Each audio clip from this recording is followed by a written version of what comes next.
पुण्यातून एक गंभीर व विचित्र घटना समोर आली आहे, ज्यामुळे पुणे पोलीस सुद्धा आश्चर्य व्यक्त करत आहे। लष्कर पोलीस ठाण्याचे पोलीस उपनिरीक्षक महेश शिंदे हे आपल्या पथकासह कॅम्प परिसरात गस्तीवर होते।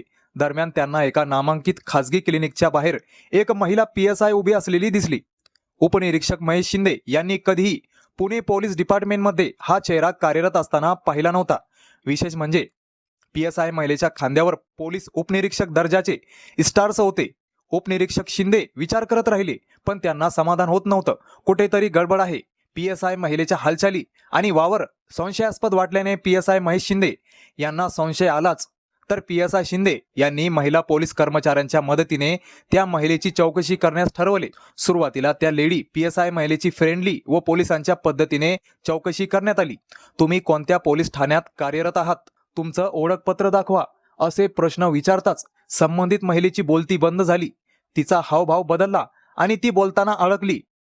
अखेर पोलिसांनी तिला ताब्यात घेऊन कसून चौकशी केली असता धक्कादायक बाब समोर आली। ती तोतया पोलीस असल्याचे निष्पन्न झाले। शमीना इनामदार वय 25 असं या डुप्लिकेट PSI महिलेचं नाव होतं। ती प्रायव्हेट कंपनीत काम करते। त्यापेक्षाही विचित्र म्हणजे ती PSI बनून क्लिनिकमध्ये का आली?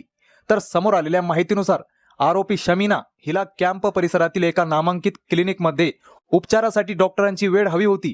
मात्र गर्दीमुळे तिला अपॉइंटमेंट मिळत नव्हतं। त्यामुळे महिलेला युक्ती सुचली।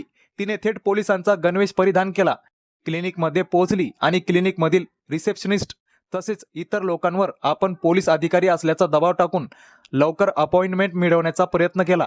या प्रकरणी लष्कर पोलिसांनी आरोपी शमीना इनामदार या महिलेला अटक करून गुन्हा दाखल केला आहे। तसेच ती एवढा रिस्क घेऊन त्याच क्लिनिकमध्ये का आली? काही मोठं कारण आहे का? किंवा ती स्वतः काही संकटात आहे का? हे देखील पुढे समोर येईल।